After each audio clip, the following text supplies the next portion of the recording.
2개 맞춰가지고 많이 틀리긴 했지만 내가 조별을 생각보다 오히려 너랑 친구보다 많이 맞춰가지고 16강을 좀 그냥 편하게 막 하자라는 느낌으로 했는데 갑자기 사람들이 많이 보고 하필 막 할 때 그래가지고 8강부터 제대로 하자라고 생각을 했지. 사실 나는 좀 재미를 위해서. 너 지금 느낌이 그 검사실에 불려간 피의자 느낌.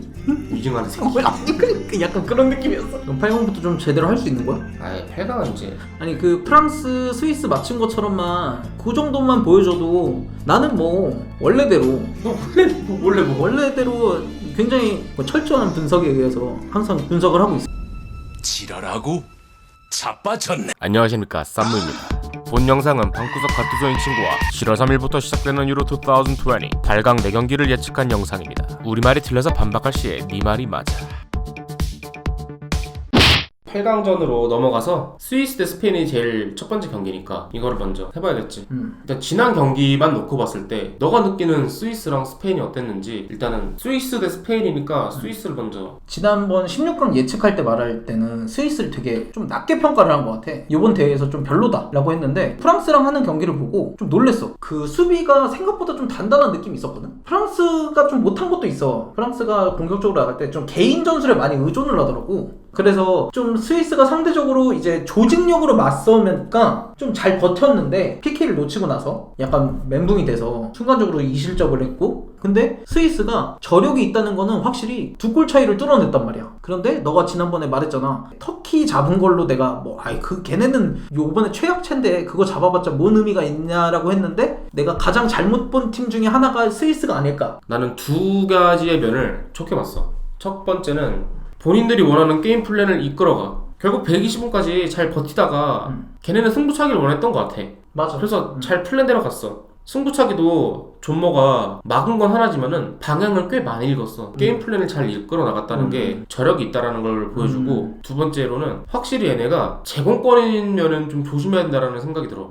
제공권이 좋더라. 2골이 헤더였는데 그 2골 다 세페로비치가 넣은 거란 말이야. 맞아. 봐서 알지만은 랑글레가 첫 번째 같은 경우는 대참사로 그래가지고 먹힌 거란 말이야. 수비를 잘못한 거지. 그 점을 이제 스위스는 잘 공략을 하면 좋지 않을까 싶고, 하지만 이제 스위스의 이제 불안한 점은 다음 경기에 자카가 못 나온다는 거지. 경고를 받아가지고 경고 누적으로 못 나오는 게 확정이라. 그럼 자카를 누가 메꿔야 되냐? 아마 자카리아가 되겠지 싶어. 근데 이 감독 체제에서 자카리아는 종용이 안 되던 놈이었어. 그러니까 유로 웨일스전에서 교체 출전하고 나온 적 없고, 그 전에 대표팀을 봐도 자카리아는 주전으로 나오지를 않았어. 그러면 스위스 감독이 선호하는 선수가 아니라는 거잖아. 근데 얘가 나온다고 했을 때 주전으로 해본 적이 없으니까는 팀이 얼마나 녹아들지 불안 요소라고 볼 수 있지. 하필 또 만나는 팀이 약팀도 아니고 지금 한창 분위기 좋은 스페인이잖아.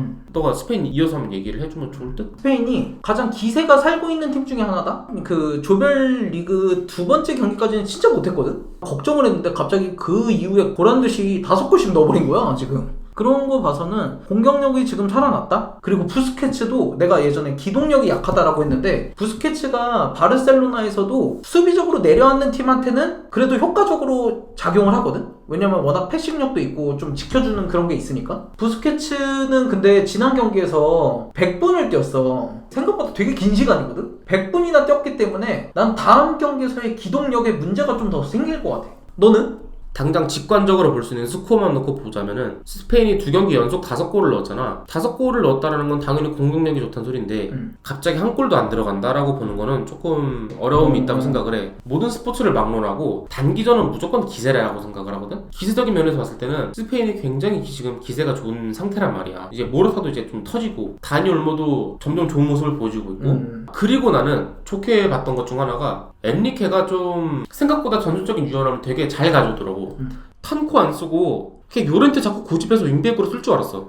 센터백 조합도 라포르트랑 파우토레스는 둘 다 왼발이라서 좀 불안한 감이 있어, 빌드업이나 이런 거에 대해서. 근데 사실 네임 밸류만 놓고 보면은 라포르트랑 파우토레스가 제일 위지만은 그렇게 안 하고 라포르트랑 가르시아를 가져왔잖아. 좌우 조합을 가져온다는 게 합리적인 판단을 하는구나, 좋은 폼의 그런 라인업을 취하는구나 라는 생각이 들어서 좋게 봤으나 교체를 할 때 또 이제 약간 정신 나간 짓을 해가지고 근데 어떻게 이제 기세 기사 회생해가지고 크로아티아를 연장해서 2골 넣어가지고 올라왔으니까는 이거를 보고 엔리케가 굉장히 반면교사를 삼지 않을까. 그렇기 때문에 또 같은 실수를 되풀이하지 않겠지? 라고 생각을 하고 있기 때문에 난 크게 나쁘게 안 봐.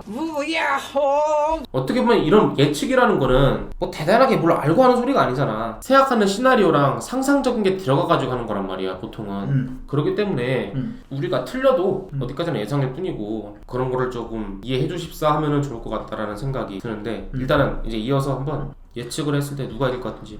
요 경기는 나는 무승부를 예측할게. 스페인이 그 전방으로 공을 연결하는 게 되게 좀 빨라진 것 같아. 근데 그게 라인이 내려왔을 때랑 올라갔을 때 좀 차이가 좀 있는 것 같고. 그런데 어쨌든 스페인의 공격력은 좋아. 인정. 근데 스페인의 가장 큰 문제는 좌우 윙 쪽에서 올라오는 크로스에 대한 대처가 전혀 안 된다. 쉽게 좀 뚫리는 것 같기도 하고 이 가운데 센터백들이 좀 대비가 안 되는 것 같아. 그런 부분에 있어서 약간의 상성도 있고 상대 전적이나 이런 걸 봐도 최근 경기만 보면은 2018년 이후부터 3번 만났는데 1승 2무란 말이야. 근데 경기들 보면은 지더라도 1대0이고 다 나머지는 1대1이야. 그런 거 봐서는 스페인을 좀 상대할 줄 안다? 그래서 이런 측면에서는 스위스가 충분히 비벼볼만 하지 않을까. 그래서 나는 과감하게 이 경기는 무승부, 연장을 가서 의외로 스위스가 올라갈 것 같아. 나는 이게 아쉬운 게 뭐냐면은 너가 너무 무리수를 둔다. 전혀 아니야. 전혀 맞아. 전혀 아니야. 그리고 너 때문에 주목받은 게 아니라 나 때문에 주목받은 거야. 주먹이나 받아. 아.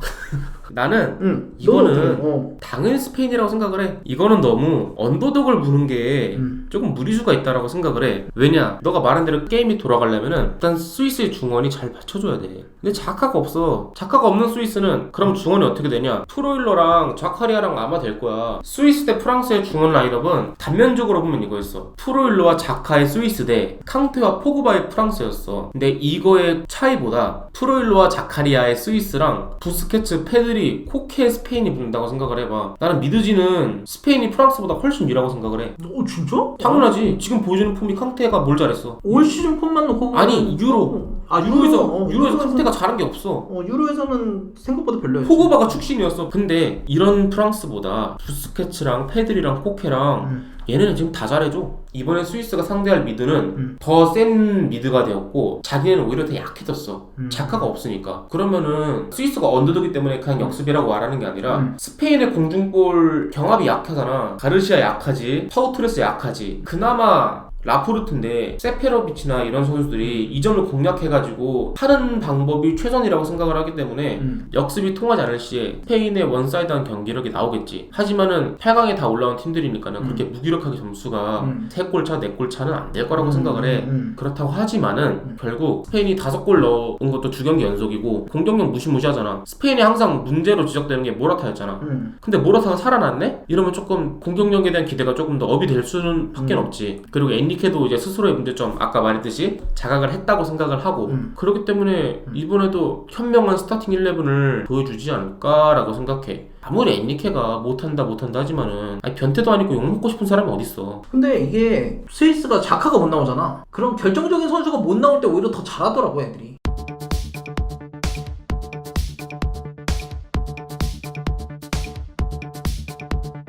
유익하게 보셨다면 구독과 좋아요 부탁드리고 알림 설정을 하시면 바로 제 예측을 실시간으로 확인할 수 있습니다. 감사합니다.